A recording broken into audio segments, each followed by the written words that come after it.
Hello friend, मी श्रद्धा story book teller या चॅनलमध्ये तुमचं पुन्हा एकदा स्वागत करते. आपण ऐकत आहोत सौ शोभा राऊत यांची लिखित कादंबरी औचित्य होता भेट तुझी. चला तर मग ऐकूया भाग 12. संध्याकाळ होत आली होती. संध्या छाया दाट होऊ लागल्या होत्या. आकाशात घरट्यात परतणाऱ्या पक्ष्यांचा किलकिलाट वाढला होता. धास्तावलेल्या नुपूरने शक्तिसिंहाला विचारले, आजही आपल्याला जंगलात रात्र काढावी लागणार? चिन्ह तर तीच दिसतात.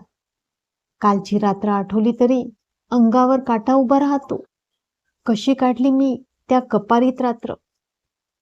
माणूस जातीचे हेच तर वैशिष्ट्य आहे. येईल त्या संकटाला जो तो आपल्या कुवतीनुसार टक्कर देतच असतो. पण आता खरेच हो, माझ्यात ती ताकद राहिली नाही. मी समजू शकतो. कालपासून तुम्ही कित्येक वेळा मरणाला तोंड दिले आहे. चालून आणि टेन्शनने तुमची शारीरिक आणि मानसिक शक्ती खर्ची पडली. पण तुम्हीच सांगा, आपण काय करू शकतो? मग आता काय करायचे? या जंगलात असेच भटकत राहायचे? मी माझे ज्ञान पणाला लावले आहे आणि मला वाटते आपल्याला लवकरच वाट सापडणार आहे. माझा विश्वास आहे. कशावरून? पक्ष्यांचा मी जो अभ्यास केलाय त्यावरून. म्हणजे मनुष्य वस्तीजवळचे पक्षी, घनदाट जंगलातले पक्षी मी ओळखू शकतो. आणि तुम्हाला सांगायचे म्हणजे सध्या मला मनुष्य वस्तीजवळचे म्हणजेच विरळ झालेल्या जंगलातील पक्षी दिसू लागले. माझे मन मला सांगते आहे, लवकरच आपण जंगलातून बाहेर पडू. दोघे पुन्हा चालू लागले. जंगलातून लवकर बाहेर पडणार हेच ऐकून नुपूरला उत्साह आला होता. ती उत्साहाने चालू लागली. नुपूर! शक्तिसिंहाची जोराची हाक ऐकून नुपूर मनातून धास्तावली. ती थोडी मागे पडली होती. हा का एवढ्या मोठ्याने हाका मारतो आहे? त्याला तर काही झाले नाही ना? ओ गॉड, त्याला काही होऊ देऊ नकोस. त्याला काही झाले तर मग माझाही या पृथ्वी तलावावरचा अवतार संपणार आहे. असाच काहीसा विचार करीत धास्तावलेली नुपूर धावत त्याच्याजवळ गेली. काय झाले तुम्हाला? तुम्ही ठीक आहात ना? मला काही झाले नाही. आपण जिंकलो नुपूर, आपण जिंकलो. तिचा हात हातात घेत तो म्हणाला. इकडे तिकडे बघत नुपूर म्हणाली, काय झाले? आपल्याला वाट मिळाली. मला तर चारी बाजूला जंगलच दिसते आहे. वाट आजूबाजूला नाही, पायाखाली असते. नुपूरने खाली पाहिले. कुठे काय आहे? ही बघा, ही धुसर दिसणारी पाऊल वाट.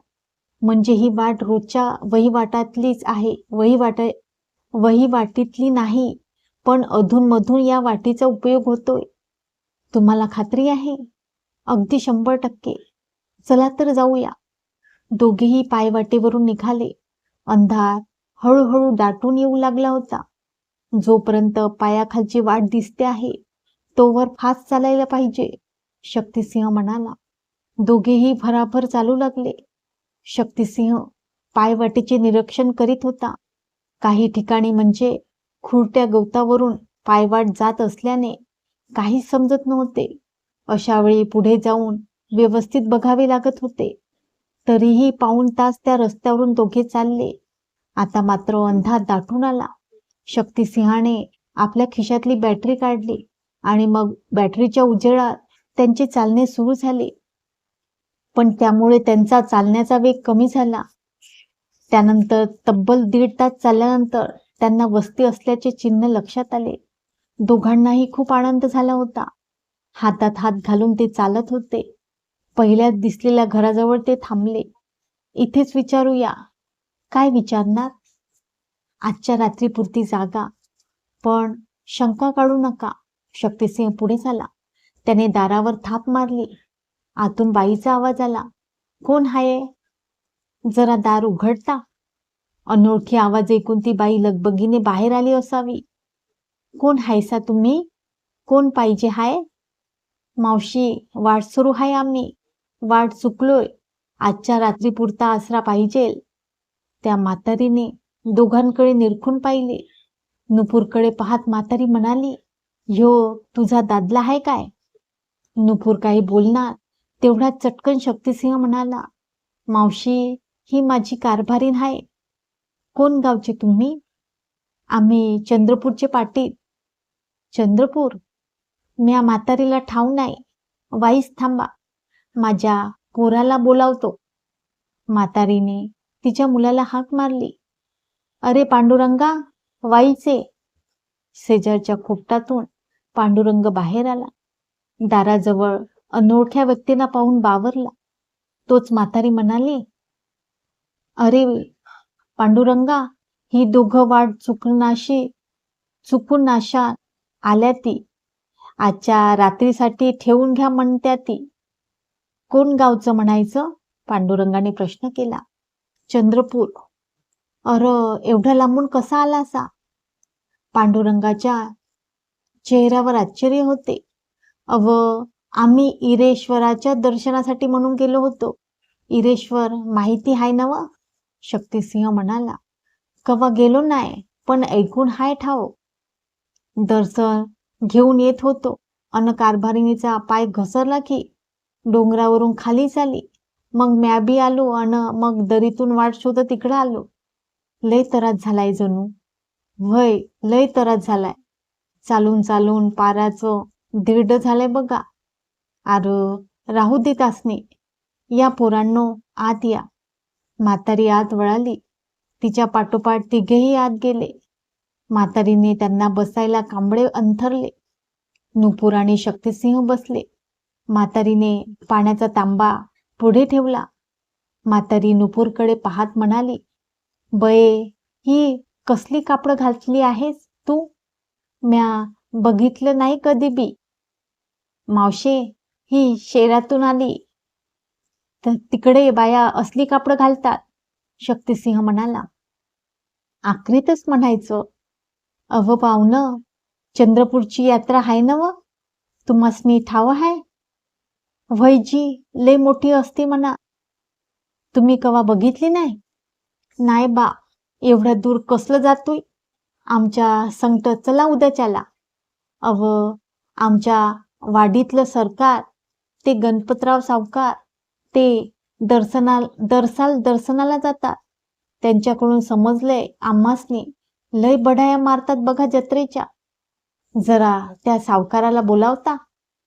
तो मोठा माणूस. आमच्या घरला कसं येत्याल? आम्ही पडलो गरीब माणसं.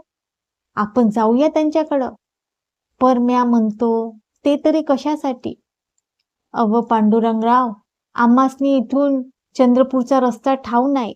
अन ते बी चंद्रपूरला जत्रेला जाणार, तेव्हा आम्ही बी जाऊ की त्यांच्या संगनं. चला तर लागोलाग, पांडुरंग म्हणाला. शक्तिसिंहाने तोंडावर पाण्याचा हबका मारला. केसांवरून कंगवा फिरवला. तो नुपूरला म्हणाला, तुम्ही बसा इथं, आम्ही जाऊन येतो. शक्तिसिंह आणि पांडुरंग दाराबाहेर पडले. अंधार असला तरी पांडुरंगाच्या पायाखालचा रस्ता असल्याने तो भराभर चालत होता आणि शक्तिसिंह त्याच्या बरोबर चालण्याचा प्रयत्न करीत होता. एका बऱ्या दिसणाऱ्या घरासमोर पांडुरंग थांबला.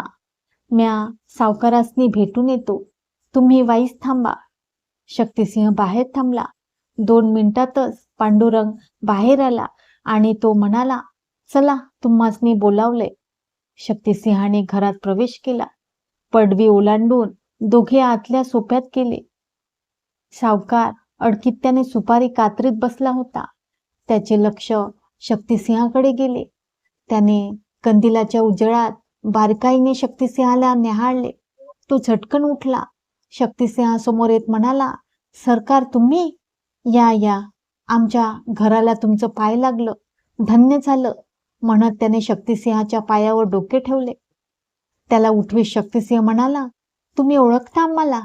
भैजी, चांगले ओळखतो. दर सालाला चंद्रपूरच्या जत्रेला येतो ना. अरे पांडुरंगा, हे लय मोठी माणसं आहे ती. समद गाव ह्यासनी देव मानतं.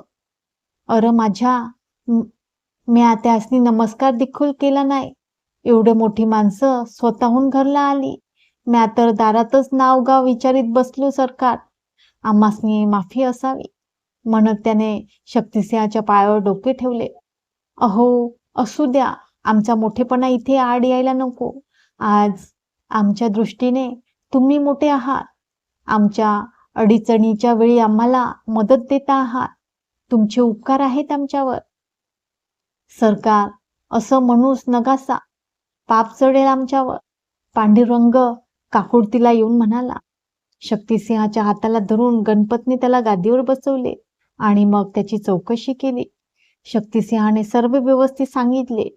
ते ऐकून गणपत म्हणाला, लय वाईट प्रसंग आला होता म्हणायचा तुमच्यावर. अरे पांडुरंगा, जा वहिनी साहेबासनी घेऊन ये. आजचा मुक्काम आमच्याच घरी करू दे. वैजी सावकारांनो, आता घेऊन येतो. पांडुरंग नुपूरला आणण्यासाठी त्याच्या घरी निघाला. धापा टाकीत तो घरी आला. येताच त्याने नुपूरच्या पायावर डोके ठेवले. नुपूर आणि म्हातारी दोघेही गोंधळून गेल्या. हे काय करता? नुपूरने विचारले. वहिनी साहेब, आम्हासनी माफी करावी. म्या कधी चंद्रपूरला गेलो नाही, तवा काय ठाऊक तुम्ही चंद्रपूरचे सरकार आहेसा. अगं आये, त्यासनी नमस्कार कर. लय मोठी माणसं आज आपल्या घरला आल्या ती. म्हातारी लगबगीने उठली.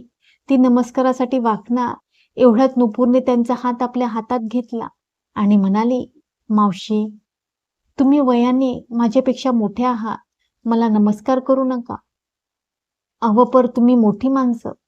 काही मोठी नाहीत आम्ही. तुमच्यासारखी सामान्य माणसं आहोत. तुम्ही मोठ्या मनाने आजच्या रात्रीसाठी निवारा दिला, तोच तुमचा मोठेपणा. वहिनी साहेब, सावकाराकडनं तुम्हासनी बोलावलंय. एवढ्या वेळात नुपूर फ्रेश झाली होती. उठत ती म्हणाली, मावशी, कुठले कोण आपण? पण या प्रसंगाने ओळख झाली. निघू मी? वाईस थांब पोरी, कुंकू लावते. म्हातारीने नुपूरच्या कपाळी कुंकू लावले.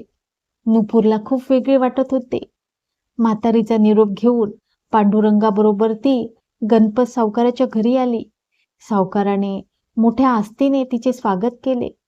ती शक्तिसिंहाच्या शेजारी बसली. तो चहाचे 2 कप समोर आले. वाफाळलेला तो चहा समोर बघून दोघांनी एकमेकांकडे पाहिले. सावकाराकडे गेल्यानंतर थोड्याच वेळात चुलीवर गरम केलेले पाणी आंघोळीला मिळाले होते. कडकडीत पाण्याने आंघोळ केल्याने नुपूरला खूप बरे वाटले होते. गणपतरावांच्या पत्नीने तिची साडी चोळी नेसण्याची नुपूरला दिली होती. नुपूरला नऊवारी साडी त्यांनीच नेसवली. नुपूरचे कपडे नोकरांनी धुवून वाळत घातले होते. नुपूरला अशा अवतारात शक्तिसिंहापुढे जाण्यास संकोच वाटत होता. शक्तिसिंहही गार पाण्याने आंघोळ करून आला होता. त्याला सावकारांनी स्वतःचा पायजमा आणि शर्ट दिला होता.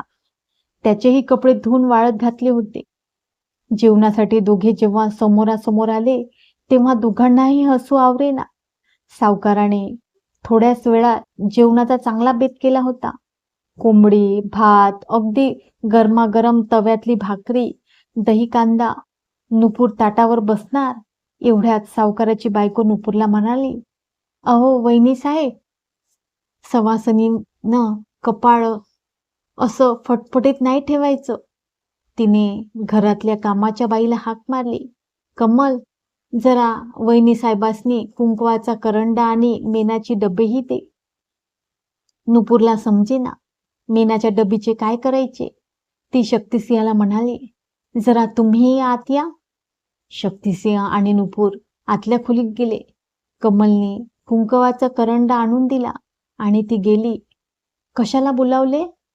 अहो, हा कुंकवाचा करंडा समजला, पण या मेणाच्या डब्बीचा काय उपयोग? काय करू? शक्तिसिंहाला तिच्या प्रश्नाचे हसू आले. तो म्हणाला, तुमची टिकली कशी कपाळाला चिकटते? टिकलीला स्टिक असते म्हणून. मेणही तेच काम करते. अच्छा, म्हणजे कुंकू आणि मेणाचे मिश्रण करायचे आणि मग कुंकू लावायचे. शक्तीला पुन्हा हसू आले. हसायला काय झाले? मिश्रण नाही करायचे, आधी मेण लावायचे आणि मग त्याच्यावर कुंकू लावायचे. असे होय? आरसा नाही दिला. आता मी हे कसे लावणार? माझ्यासाठी प्लीज तुम्हीच लावा ना हे सगळं. मी? आश्चर्याने शक्तिसिंहाने विचारले, त्याला काय झाले? आता पुन्हा त्या कमलला हाक मारण्यापेक्षा, आणि हे बघा, मला जाम भूक लागली आहे. गरमागरम जेवण बघून द्या ते माझ्याकडे. नुपूरने मेणाची डब्बी त्याच्या हातात दिली आणि त्याच्यापुढे डोळे मिटून उभी राहिली. शक्तिसिंहाचा हात थरथरू लागला. त्याने मनाची समजूत घातली आणि नुपूरच्या कपाळावर आधी मेण आणि त्यावर कुंकू लावले. डोळे मिटलेल्या नुपूरकडे क्षणभर तो बघत राहिला. झाले ना लावून कुंकू? ठीक दिसते आहे ना? एकदम झकास, हसत तो म्हणाला आणि बाहेर गेला. त्याच्या पाठोपाठ नुपूरही गेली. भुकेलेले नुपूर आणि शक्तिसिंह जेवायला बसले. पहिला घास नुपूरने घेतला आणि तिला ठसका लागला. जेवण तिखट होते, तरीही नुपूर हा हू करीत पोटभर जेवली. 2 दिवस अन्न त्या दोघांना बघायलाही मिळालेले नव्हते. नुपूरच्या नाका डोळ्यातून अक्षरशः पाणी येत होते.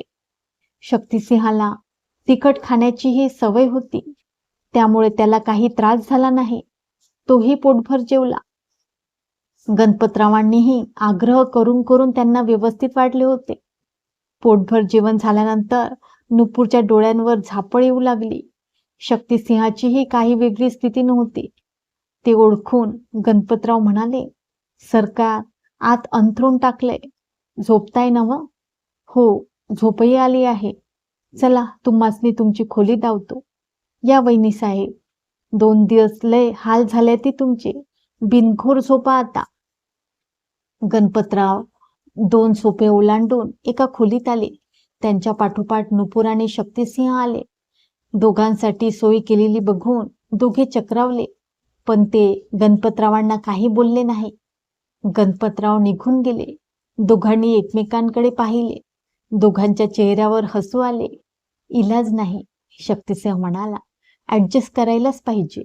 नुपूरही हसून म्हणाले.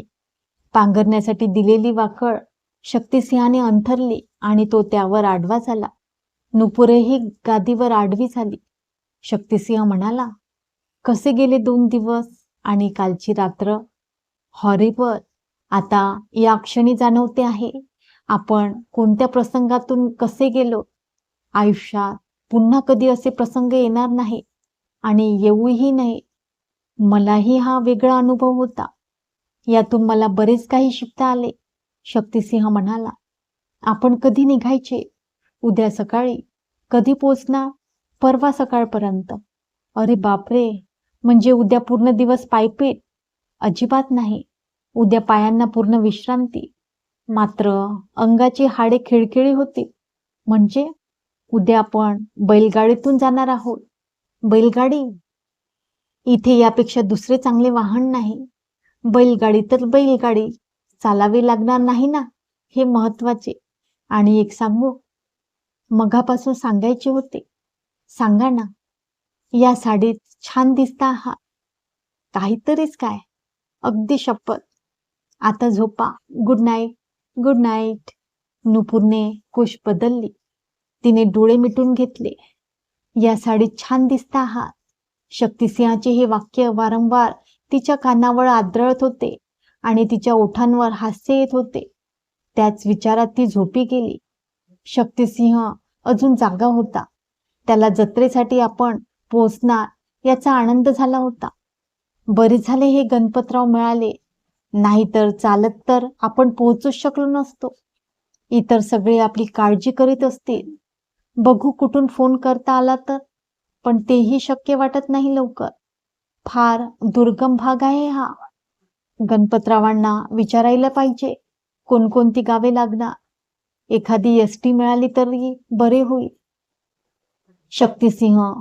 सकाळी शक्तिसिंहाने नुपूरला उठवण्यासाठी हाक मारली.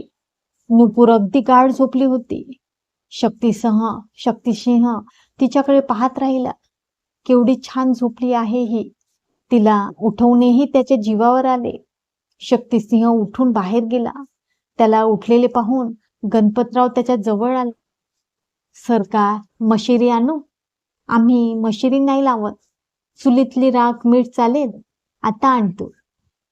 2-4 मिनिटातच गणपतराव परतले. त्यांनी शक्तिसिंहाच्या हातावर राख आणि मीठ ठेवले आणि त्याला घेऊन ते परसदारी गेले. थोड्याच वेळा शक्तिसिंह आंघोळ वगैरे उरकून खोलीत आला. अजूनही नुपूर झोपलेली होती. आता मात्र त्याने तिला उठवायचे ठरवले. नुपूर, अहो नुपूर. तिची झोप चाळवली. तिने कूस बदलली. उठली मात्र नाही. शक्तिसिंह पुढे झाला. त्याने तिच्या दंडाला स्पर्श केला. तिला हलवीत तो म्हणाला, नुपूर उठा. नुपूर. नुपूरला जाग आली. तिने डोळे उघडले. Good morning. हसून तो म्हणाला, गुड मॉर्निंग. एवढ्याच सकाळ झाली? आम्ही सकाळला केव्हापासून सांगत होतो, पण सकाळने ऐकलेच नाही. सॉरी. तो हसत म्हणाला, जाऊ द्या हो. कशाला उगाच मनाला लावून घेता. तुम्ही तुमचे काम केले. सकाळने ऐकले नाही, त्याला तुम्ही तरी काय करणार? तीही हसत पुढे म्हणाली, खरेच आजची सकाळ किती प्रसन्न आहे. उठल्या उठल्या आता पुढे काय होणार, कसे होणार हे प्रश्न नाही. तुम्हाला नाही, आम्हाला आहे. का? बैलगाडीने गेलो तर उद्या सकाळी पोचणार, म्हणजे आजची रात्र पुन्हा कुठेतरी काढावी लागणार. तशी काळजी नाही म्हणा. गणपतराव आपली सोय करते. तसे म्हटले तर डोक्यावरचे मोठे ओझे गेले आहे. आपण सुखरूप पोचणार. आमच्या दृष्टीने आजच पोचलो असतं तर बरे झाले असते. तेही खरेच म्हणा. आता उठाच. बोलत बसू नका. आमची आवरली आहे. तुम्ही आवरून घ्या. चहासाठी बोलावतील एवढ्या. आधी नाही का उठवायचे? हाका मारल्या होत्या तुम्हाला, पण तुम्हाला जाग आली नाही. आवरते पटकन म्हणत ती उठलीच. ती अथरुणाच्या घड्या घालू लागली. शक्तिसिंहही तिला मदत करू लागला. दोघे त्या खोलीतून बाहेर पडले. शक्तिसिंह बाहेरच्या सोप्याकडे वळला. नुपूर आतमध्ये गेली. थोड्याच वेळात तिघांचा चहा फराळ झाला. गणपतराव जत्रेला निघण्याची तयारी करू लागले. त्यांच्या 2 नौकरांनी बैलगाडी जुंपली. 2 गाद्या बैलगाडीत एकावर एक अंथरण्यात आल्या. लवकर म्हणता म्हणता सकाळचे 9 वाजले निघायला. गणपतरावांनी शक्तिसिंहाला भेट म्हणून चांदीचे गणपतीचे नाणे दिले. त्यांची भावना बघून शक्तिसिंहाने ते स्वीकारले. गणपतरावांच्या बायकोने खना नारळाची ओटी दिली नुपूरला. आपण अशा प्रकारे ओटी स्वीकारणे योग्य नाही हे माहिती असूनही तिने गुपचूप ओटी घेतली. दुसरा काही इलाजच नव्हता. दुपारच्या जेवणासाठी भाकरी भाजी बांधून दिले होते. गणपतरावांच्या सोबतीला त्यांचा जवळचा मित्र होता. नेहमी दोघे चंद्रपूरच्या यात्रेसाठी जात. चंद्रपूरकडे प्रवास सुरू झाला. बैलगाडीत नुपूर प्रथमच बसली होती. सुरुवातीला तिला खूप गंमत वाटली, पण नंतर बसणारे हादरे तिला जाणवू लागले. एवढे तास कसा प्रवास करायचा? शक्तिसिंह म्हणाले होते ते अगदी खरे आहे. शरीरातील हाडे खिळखिळे होणार. झेपणार ना तुम्हाला बैलगाडीचा प्रवास? शक्तिसिंहाने अगदी तिच्या मनातला प्रश्न विचारला. बैलगाडीचा प्रवास एवढा अवघड असेल याची मला अजिबात कल्पना नव्हती, पण पायी चालण्यापेक्षा बरे. तेही खरे म्हणा. बैलगाडीत एकूण 5 जण होते. गाडीवान, गणपतराव, त्यांचे मित्र नुपूर आणि शक्तिसिंह. नुपूर आणि शक्तिसिंहाला मागे जागा देण्यात आली होती. नुपूर, तुम्ही पाय सोडून आरामात बसा, म्हणजे अवघडल्यासारखे होणार नाही. नुपूरने पाय सोडले. ती थोडे मागे सरकली. पायावर पाय टाकून बसली. तेवढ्यात गाडी जोराने हादळली. Oh no. छे हो, असे बसणेही अशक्य आहे. तिच्या बाजूला शक्तिसिंह सरकला. पडलात तरी माझ्याकडे पडाल. साईडला धरा म्हणजे बरे पडेल. प्रवास सुरू होऊन 3 तास झाले होते. एका लहानशा खेड्यात गाडी आली होती. गणपतरावांचे नातेवाईक तेथे राहत होते. सरकार, थोडा वेळ थांबून शानं पुढे जाऊया? चालेल, पण थांबायची कुठे? पाहुणं आहे ते इथं. घ्या तिकडे गाडी. ह्यांनाही विश्रांतीची गरज आहे. गणपतरावांनी गाडीवानाला सांगितले. गाडी एका घरासमोर थांबली. शक्तिसिंह खाली उतरला. त्याने हात पुढे केला. त्याचा आधार घेत नुपूर खाली उतरली. सगळे उतरले. गाडीच्या आवाजाने घरातली मंडळी बाहेर आली होती. गणपतरावांना आणि इतरांना बघून स्वागत करण्यासाठी पुढेच आली. गणपतराव आणि सगळे घरात गेले. घर अगदी साधे होते. पुढे मोठे अंगण, शेणाने सारवलेले, आतही सारवलेले सोपे होते. तुम्ही आत बसता? शक्तिसिंहाने नुपूरला प्रश्न केला. पण त्याच्या प्रश्नात उत्तरही होते. ते जाणून नुपूर म्हणाले, हो, आतच बसते. नुपूर आतल्या सोप्यात आली. एक बाई पुढे आली. तिने अदबीने नमस्कार केला. वाईस थांबा, बसा, या पाट घेऊन येतो, म्हणत तिने पाट आणला. आता बसा. नुपूर बसली. ती बाई लगबगीने आत गेली. आतून माठातल्या गार पाण्याचा तांब्या नुपूरच्या हातात दिला. गार पाण्याचा घोट घेतल्यानंतर नुपूरला खूप बरे वाटले. ती बाई नुपूरच्या समोर बसली. आम्ही चंद्रपूरचे. गणपतदाजींचे कोण म्हणायचे तुम्ही? म्या कधी तुम्हासनी बघितलं नाही. त्यांची आमची कालच ओळख झाली. आम्ही वाट चुकून त्यांच्या गावात आलो होतो. आणि ते दुसरे हाय ते कोण? ते माझे पती. पती म्हणजे माझा नवरा. असं सांगा की. तोच बाहेरून आवाज आला. पाहुण्याचं खाण्याचं बघा. तेवढ्यात गणपतरावांचा आवाज आला. भाकरी भाजी लोणचं आणलंय. इथं केलं असतं. घेऊन कशापायी आलासा? करायला काय नाही, पण आम्हासनी पुढे जायला उशीर होई. ती बाई उठून पुढे गेली. दाजी, असं व काय, किती दिवसातनी आलासा? लगेच जाणार होय? ह्यासनी घाई आहे. शक्तिसिंहाकडे बोट करीत गणपतराव म्हणाले. भाकड तुकडा झाडाखाली खाण्यापरीस इथं खावं म्हणून आलो. बरं केलासा. बांधलेली भाकरी भाजी त्या बाईच्या हातात देत गणपतराव म्हणाले, हाय ते वाडा समद्यासनी. आमचं जेवण करून ठेवले ते भी वाढते तुम्हासनी. हे पाहुणं कशाला आमच्या घराला येणार पुण्यांदा? बरं बरं, काय करायचं ते करा, पण लवकर वाढा. ती बाई आत गेली. तिच्या पाठोपाठ नुपूरही आत गेली. मी मदत करते. अहो पाहुणेबाई, तुम्ही बसा दमानं, म्या वाढतू, म्हणत तिने चुलीला जाळ घातला. बघता बघता चूल पेटली. आमटी गरम करून तिने चुलीवर तवा ठेवला. ते बघून नुपूर घाईने म्हणाली, तुम्ही आता भाकरी करू नका, आहेत त्या वाढा. भाकरी नाही करत, वाईस अंड्याचा घबरा करतोय. येळ नाही लागणार. बाई चटपटीत होती. तिकडे ताट वाढता वाढता तिने पटापट कांदा चिरला. तव्यात कांदा घालून हळद मीठ घातले. पटापटात 10-12 अंडी फोडून त्यात घातली. बघता बघता घबरा तयार झाला. नुपूर बघत होती. घबरा म्हणजे भुर्जी केली तर ह्या बाईने. सगळेजण जेवून उठले. तासभर मोडला होता. शक्तिसिंह पुढे जाण्यासाठी घाई करू लागला.